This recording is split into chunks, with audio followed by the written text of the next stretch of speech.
Presiden melihat itu, maka dari itu keberpihakan pemerintahan ini terhadap anak-anak muda itu cukup besar. Karena kan proses perlindungan itu, Mbak, dari pra penempatan, gitu kan, dari pra penempatan, lalu ke penempatan, lalu menjadi purna penempatan. Biar kita punya empati ya ketika memutuskan sesuatu ya.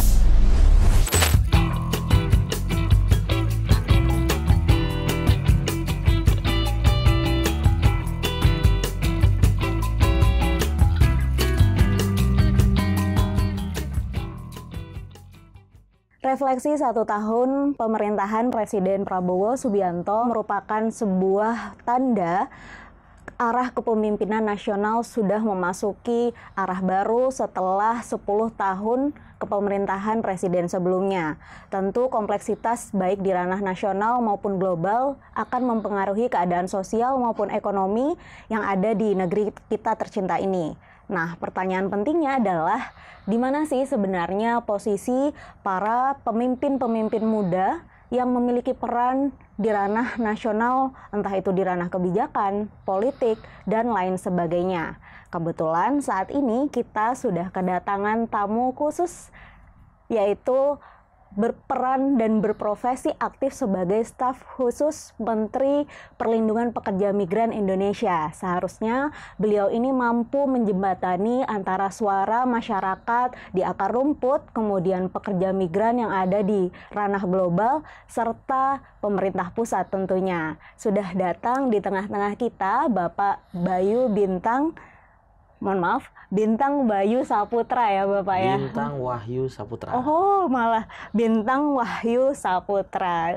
Panggilannya Bapak Bintang. Bapak Bintang. Oke, tadi sudah sempat saya singgung ya Bapak terkait profesi Bapak sebagai staf khusus Menteri Perlindungan Pekerja Migran Indonesia, seperti itu. Nah, boleh nggak sih Pak kami diceritakan bagaimana Bapak itu melihat korelasi antara perlindungan pekerja migran yang sejajar dengan visi kepemimpinan nasional di era ini, seperti itu. Oke. Terima kasih. Dengan Mbak siapa? Saya dengan Mbak Rere. Oke, saya jangan pakai Pak ya. Oh, siap. Karena berhubung usia saya ini masih di angka 3. Masih kepala 3. Ya, jadi masih oke panggil dipanggil aja Mas atau panggil aja Bang. Oh, siap. Abang gitu ya. Silakan. Abang Bintang. Nah, jadi kalau ditanya korelasinya apa sih gitu kan. Nah, kita kan melihat bahwa Presiden Prabowo ini mempunyai visi besar, yaitu Astacita. Yang dimana titik tumpu dari Astacita itu adalah pembangunan sumber daya manusia yang terampil. Nah, dalam rangka apa? Mewujudkan keadilan sosial dan kesejahteraan bagi seluruh masyarakat Indonesia. Nah, kami melihat dari berbagai macam program-program yang paling menonjol adalah program sekolah rakyat dan makan bergizi gratis. Itu kan dalam rangka apa? Presiden ingin memupuk masyarakat kita, khususnya anak-anak yang memang generasi berikutnya, dalam rangka untuk mewujudkan generasi terampil ke depan. Karena dalam kancah geoglobal hari ini, tentu keterampilan, kompetensi, dan konsistensi itu adalah jawaban, gitu loh. Jadi tidak mungkin dengan hanya mempunyai jejaring, mempunyai wawasan, tapi tidak mempunyai kompetensi, itu bisa ketinggalan di era ke depan. Nah, Presiden melihat itu, maka dari itu keberpihakan pemerintahan ini terhadap anak-anak muda itu cukup besar. Berarti memang upaya menyiapkan generasi penerus bangsa seperti itu ya. Karena kan memang kalau tidak salah program MBG sendiri kan targetnya adalah anak sekolah, balita, ibu hamil seperti itu ya. Tapi untuk ke ranah nasional kan mungkin tadi yang dipersiapkan seperti itu ya. Tapi untuk keluar untuk di jajaran global itu seperti apa, Pak? Karena kan memang sebagai perwakilan pekerja migran, nah biasanya kan ngobrolin tentang migran ini kan pejuang devisa seperti itu. Nah itu bagaimana kira-kira posisi para pemuda yang memang sudah ada di luar negeri seperti itu? Jadi izin ya, saya sambil minum ya. Boleh, silahkan diminum. Sorry, baju saya juga agak lusuh karena memang dari kantor, Mbak. Wah, siap. Tapi untuk pintasan ya kita datang lah. Workaholic ya bahasanya ya. Oh iya dong. Pekerja banget gitu kan. Anak muda hari ini harus semangat. Kalau nggak punya semangat ya hilang kemudaannya. Oh gitu, harus semangat ya pintasan lovers. Jadi begini ya, apa ya, terkait tentang di kancah global. Betul.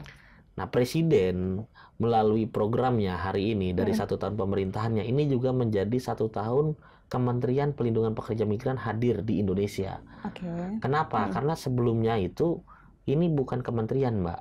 Ini badan ya. Badan. Ya, betul. Dari BNP 2 TKI, BP2MI, lalu menjadi bertransformasi menjadi kementerian. Ini adalah bentuk keseriusan Presiden terhadap pelindungan pekerja migran. Bahkan pada saat Pak Prabowo itu sebelum menjadi seorang pejabat ya bisa dikatakan, Pak Prabowo itu sebelum masuk dalam kabinet pada saat itu kabinet Pak Jokowi, beliau sudah mempunyai keseriusan, kekonsenan tersendiri terhadap migran. Hal itu dibuktikan dengan adanya masyarakat kita, warga negara Indonesia yang bermasalah di luar negeri. Mungkin pintasan lovers ya. Pintasan lovers mungkin ingat kasus Wilfrida.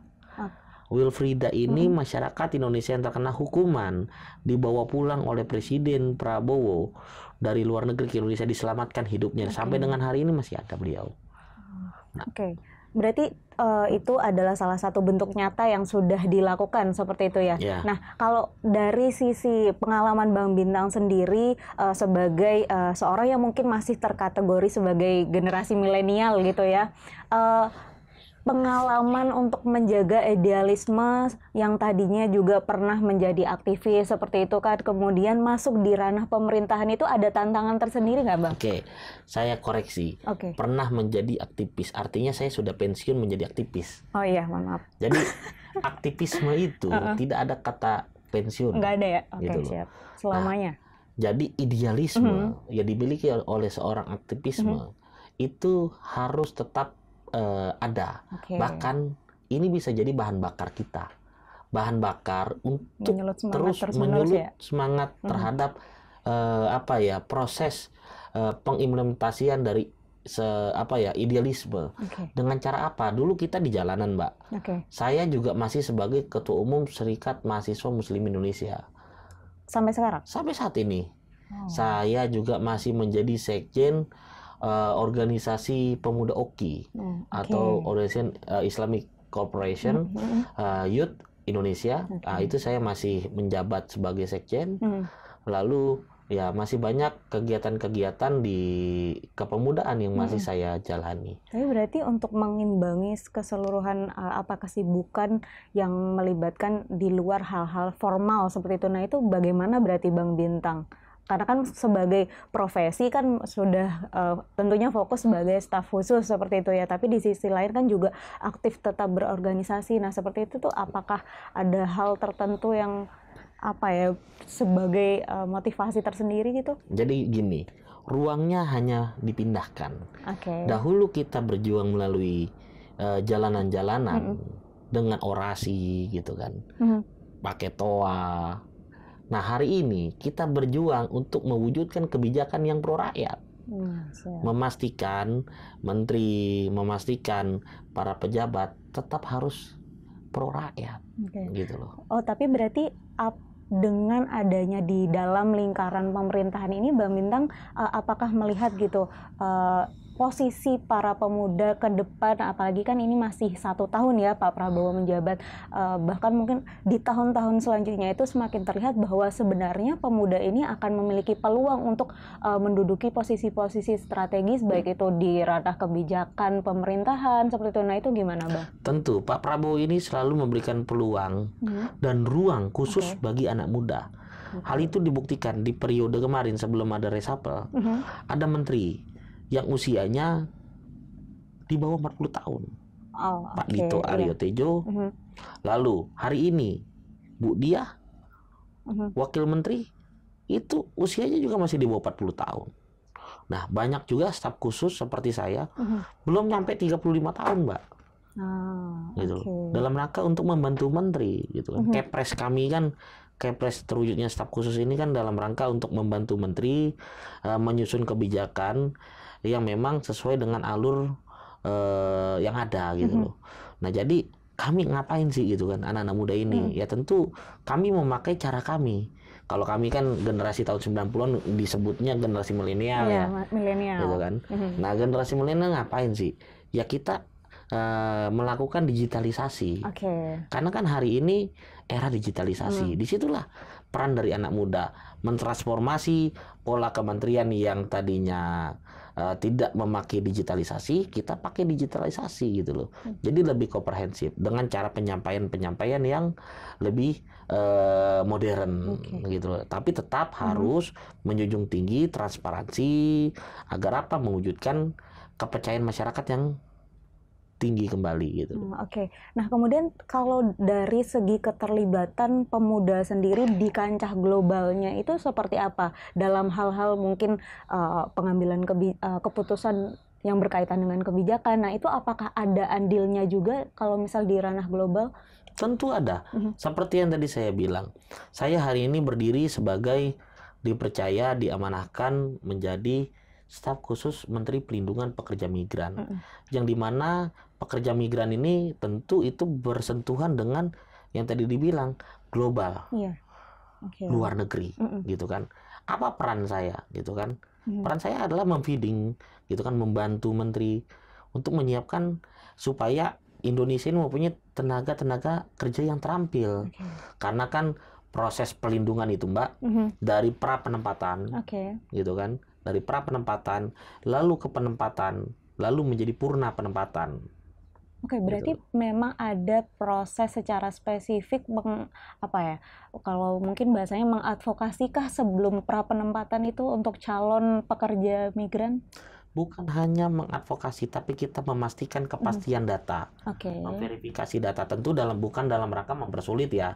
Contoh, kayak misalnya kita memastikan bahwasannya umur mbaknya misalnya taruhlah 27 tahun atau 24 tahun, tidak diubah menjadi 25 tahun yang menjadi persyaratan pekerja minimal pekerja. Misalnya ya. Atau ya Mbak 15 lebih realnya ya Mbak 15 diubah menjadi 18 tahun gitu kan. Nah, kita kan harus bisa memastikan itu gitu loh.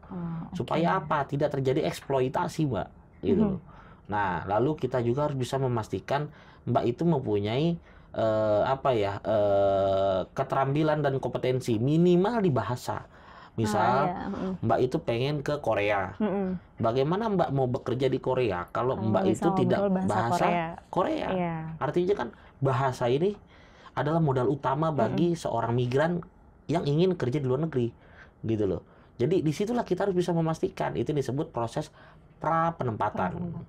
Gitu loh. Tapi berarti sampai spesifik benar-benar apakah maksud saya tuh kayak di Kementerian P2MI ini punya kayak kalau Kementerian Pendidikan itu kan kayak punya UPT gitu ya Pak ya. Maksudnya kalau di bawah di daerah-daerah sebenarnya. Kalau dari Kementerian P2MI sendiri apa Pak? Kita ada struktur disebutnya itu balai. BP3MI, Balai Pelindungan Pekerja Migran itu BP3MI. Kita ada di setiap provinsi, ada di 23 provinsi. Dan seluruh calon pekerja itu bisa ke sana secara langsung, maksudnya untuk berkonsultasi kah bisa. Atau nah itu ya, Pinters bisa langsung ke Balai BP3MI. Balai BP3MI. Bahkan bisa juga sekarang itu nggak perlu lagi ke balai. Tinggal buka Cisco P2MI.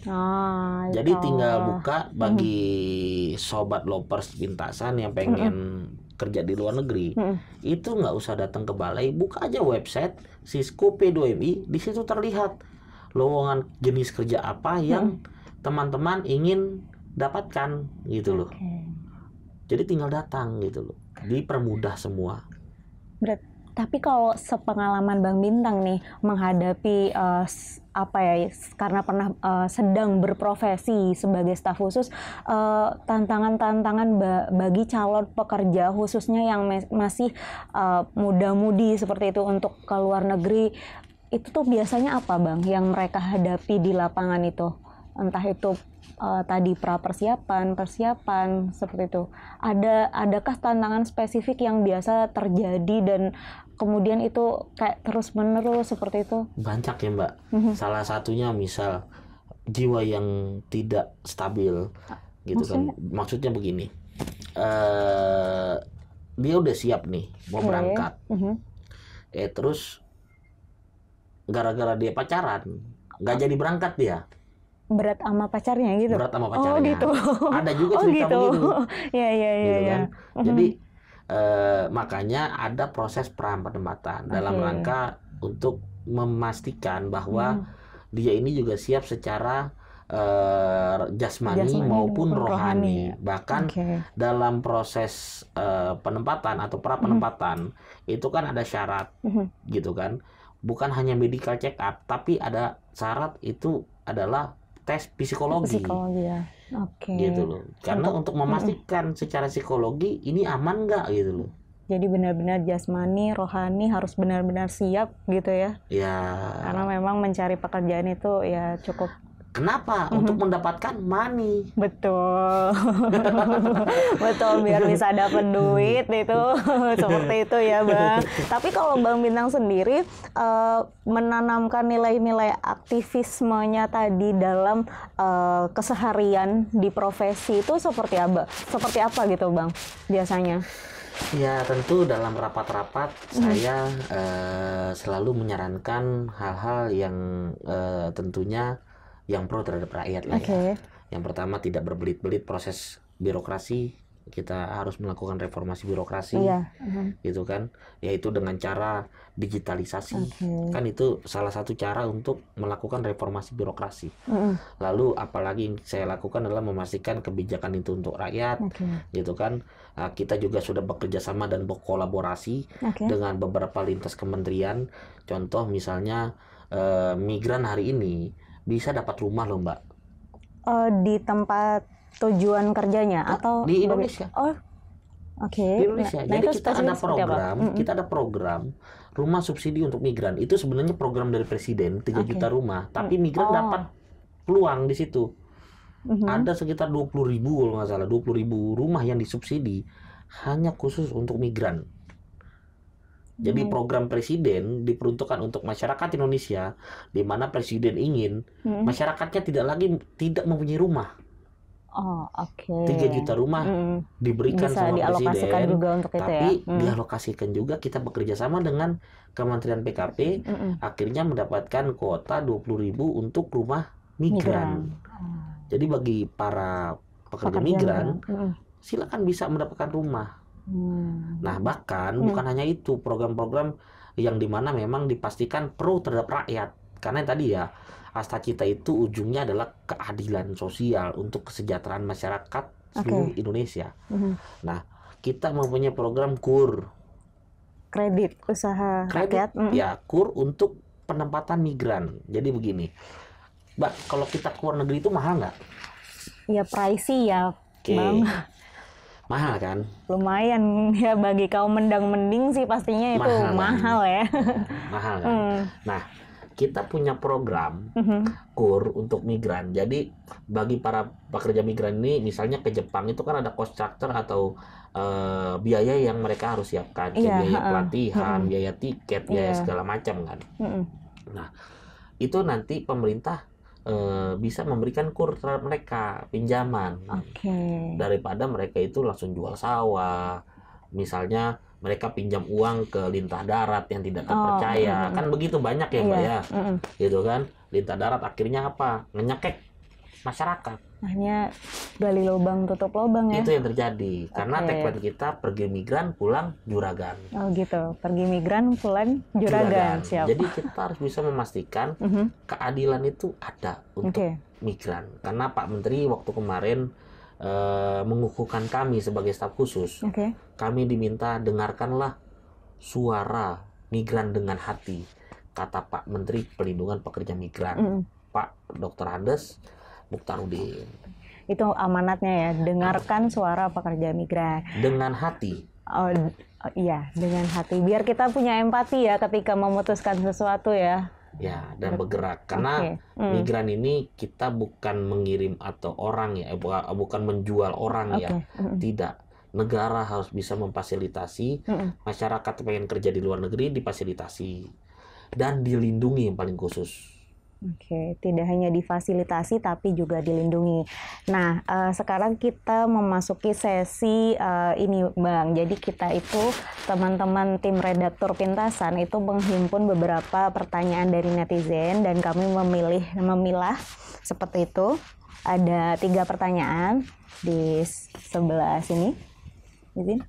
Nah, pertanyaan pertama nih Bang, tanya dong Min, apa sih upaya pemerintah untuk memitigasi terjadinya praktik perdagangan manusia berkedok menjadi tenaga kerja di luar negeri? Nah ini kayaknya mungkin kemarin kan sempat viral tuh Bang, kejadian yang di Kamboja tuh. Nah itu gimana Bang, kehadiran pemerintah untuk memitigasi adanya upaya-upaya seperti ini, atau bahkan mungkin spesifik kemarin pas waktu kejadian waktu di Kamboja itu seperti apa yang dilakukan seperti itu? Oke, jadi kemarin Pak Menteri juga sudah menegaskan ya Mbak, Kamboja bukan negara penempatan bagi pekerja migran. Karena kami belum mempunyai perjanjian untuk tenaga kerja, mengirim tenaga kerja ke Kamboja. Nah, jadi bagi masyarakat seluruh Indonesia, dimanapun berada, jangan sekali-sekali tergiur kerja di Kamboja, karena itu belum menjadi negara penempatan. Beda kalau sudah menjadi negara penempatan, kayak Taiwan, Jepang, Korea, Hong Kong gitu kan, itu udah menjadi negara penempatan. Tapi kalau Kamboja kita belum menjadi negara penempatan. Itu yang pertama. Tentu tahapannya yang harus kita lakukan adalah memperkuat lagi kolaborasi lintas kementerian. Karena kenapa Mbak?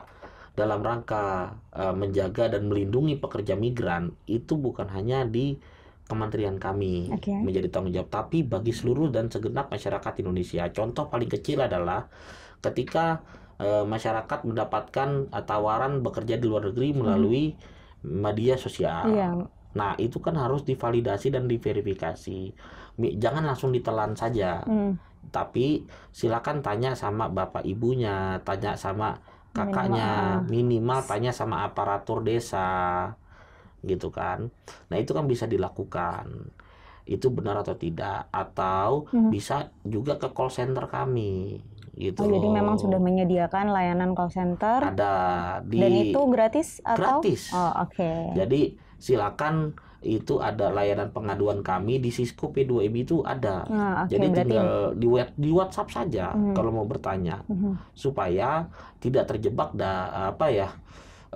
iming-iming ke luar negeri tapi yang unprosedural gitu loh. Berarti memang tidak hanya kehadiran pemerintah untuk melakukan sebuah mitigasi maupun tadi ya pelindungan terhadap pekerja migran, tapi kesadaran dan awareness-nya diri sendiri juga harus dimunculkan. Betul. Seperti itu ya. Jadi kita ini harus melakukan itu di pra penempatan Mbak, ya kan? Kita lakukan, galakan lagi sosialisasi, kita kuatkan kolaborasi lintas kementerian lembaga, meminta bantuan terhadap Polri untuk melakukan pengamanan. Kita juga harus bisa memvalidasi lagi datanya gitu kan. Nah yang paling inti adalah kita harus bisa mengedukasi para calon pekerja migran. Selanjutnya yang harus kita lakukan adalah ketika dia menjadi pekerja migran, jadi dilindungi itu Mbak, dalam rangka yang Kamboja itu, dilindungi itu para pekerja migran itu harus tuntas. Jadi dilindungi dari sebelum berangkat, saat menjadi pekerja migran, sampai pulang, sampai dengan purna menjadi pekerja migran gitu loh. Nah kita harus bisa memastikan gitu loh, kalau udah pulang apa yang harus kita lindungi, reintegrasi ekonomi bagi para purna pekerja migran.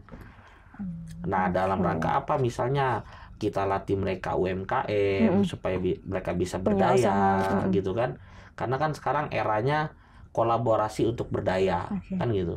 Jadi ya kita harus bisa memastikan jangankan para pekerja migrannya, purna pekerja, keluarga dari purna pekerja migran pun keluarganya harus kita perhatikan. Tapi untuk bisa mendapatkan fasilitas itu berarti adakah cara-cara spesifik yang harus ditempuh atau tadi bisa diakses melalui maaf Bang tadi Cisco P2MI berarti bisa diakses dari sana langsung. Jadi di Cisco P2MI ini memang sudah big data ya. Tapi memang kita lagi sedang perbaiki terus, kita sedang kembangkan terus gitu kan. Karena memang menteri kami ini sangat teliti untuk data, apalagi data para pekerja migran. Jangan sampai ada satu orang pun masyarakat yang terlantar. Termasuk juga kebocoran datanya juga harus tetap dilindungi. Wajib. Seperti itu ya. Oke, kita lanjut ke pertanyaan kedua ya, Bang. Selanjutnya itu bentuk implementasi pemerintah untuk melindungi pekerja migran Indonesia itu kayak gimana sih? Sebenarnya tadi udah sempat disinggung ya, Bang ya. Jadi yang tadi saya katakan bahwa ya dalam rangka melindungi kita harus pertama mengedukasi, yang kedua memastikan data dari para calon pekerja migran gitu kan. Nah, datanya itu jangan sampai ada yang tipu-tipu gitu loh. Kita bisa pastikan. Lalu apalagi kita harus bisa pastikan kontrak kerjanya. Lama kerjanya, bagaimana untuk asuransinya, gitu kan. Nah, jadi perlindungan itu luas ya Mbak, gitu loh. Jadi kita harus bisa bagaimana melindungi mereka, jangan sampai mereka itu tidak mendapatkan haknya, gitu loh. Nah, konteks perlindungan juga, gitu kan, yang dilindungi ini pekerja migran, tidak ada pekerja migran yang prosedural atau yang unprosedural. Jadi bagi pekerja migran ilegal, negara juga harus wajib hadir. Karena undang-undang kita nomor 18 tahun 2017 menyatakan pekerja migran adalah setiap warga negara Indonesia yang bekerja di luar negeri dan mendapatkan upah. Tidak ada dikatakan yang legal saja yang dilindungi, yang ilegal tidak usah dilindungi. Tidak begitu konsepnya. Karena redaksinya juga yang mendapatkan upah ya. Artinya kita negara harus hadir. Kalau misalnya ada pekerja migran di Kutub Selatan membutuhkan negara wajib hadir. Di Kutub Utara, gitu loh, negara harus.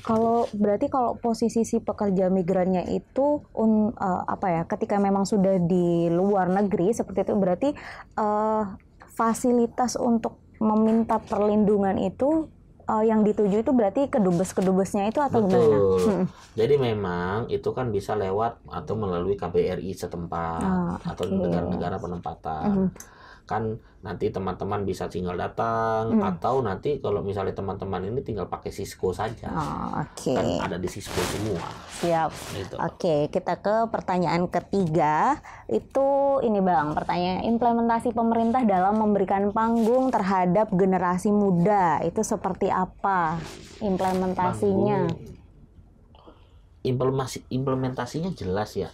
Panggung terhadap pemuda ya. Saya aja sebagai pemuda diberikan panggung dari pemerintah, gitu loh, sebagai staf khusus.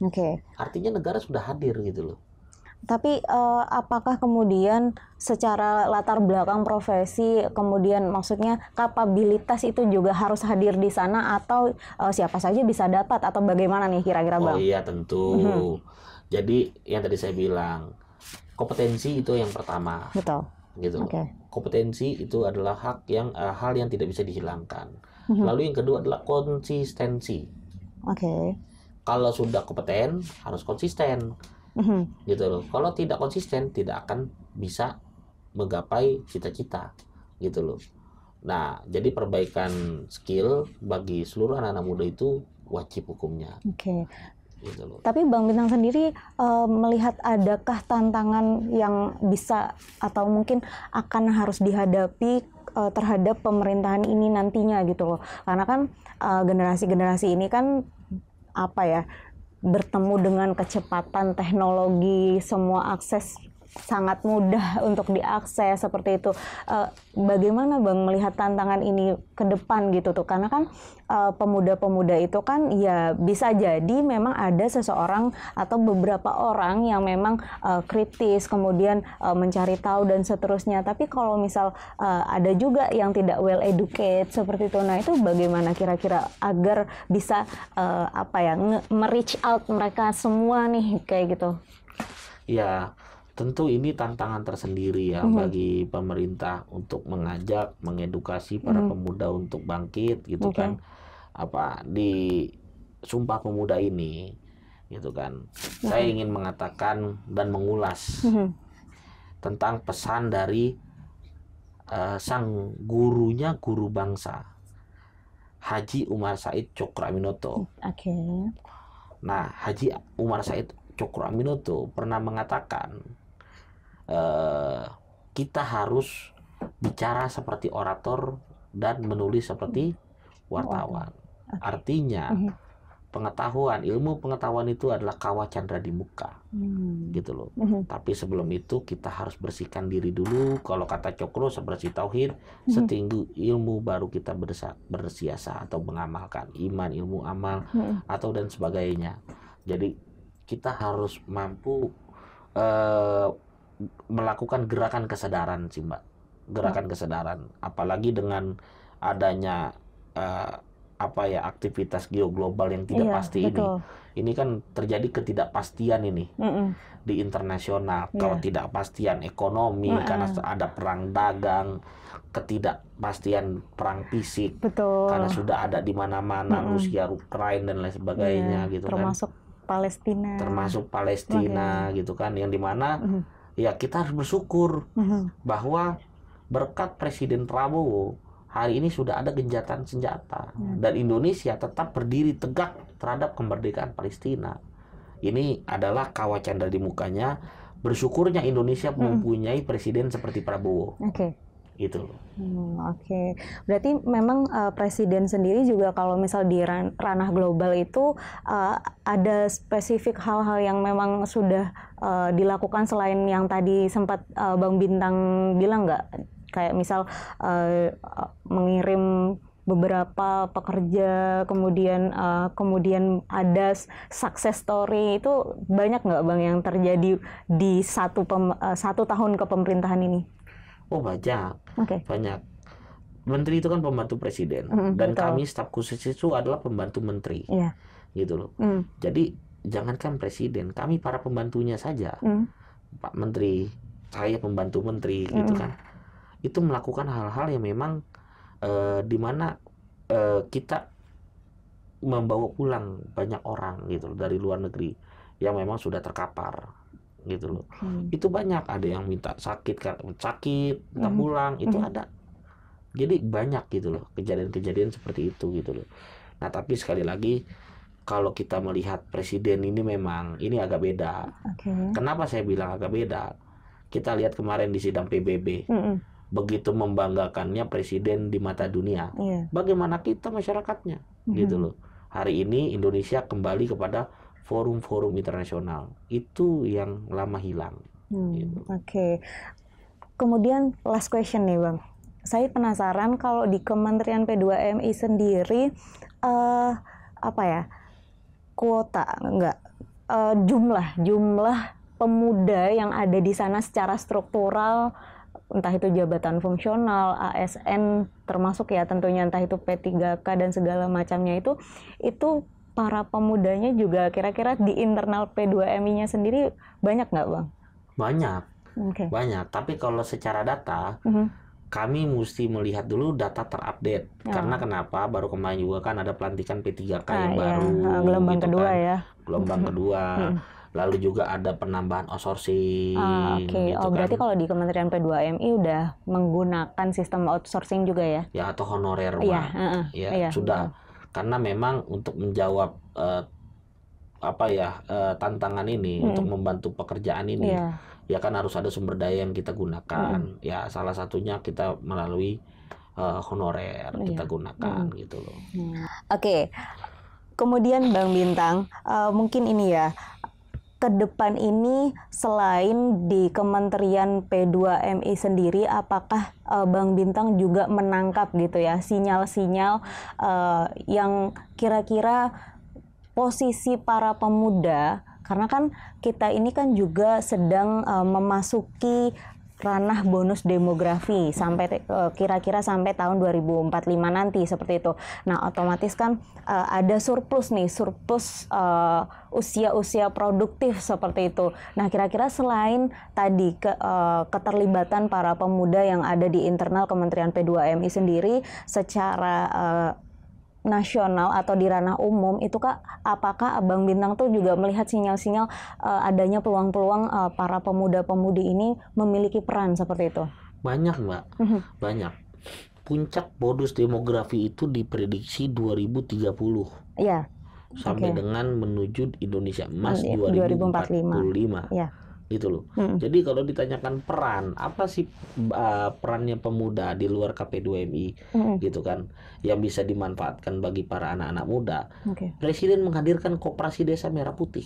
Yang kemarin sudah di launching ya. 80.000. Iya, per 25 September itu kalau nggak salah saya baca datanya itu sudah sebanyak 81.625 desa dan kelurahan ya. Itu. Targetnya 80.000. Di situ bisa masuk anak-anak muda gitu loh, untuk bagaimana membangkitkan ekonomi itu yang tersebar di seluruh desa.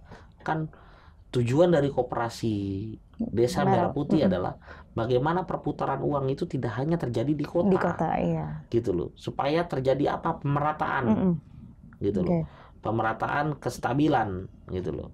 Nah, itu juga yang harus kita syukuri. Makanya tadi saya bilang keberpihakan presiden gitu kan, itu wajib kita memberikan aplaus gitu loh, keberpihakan presiden terhadap anak-anak muda, karena begitu besar dan banyak Mbak.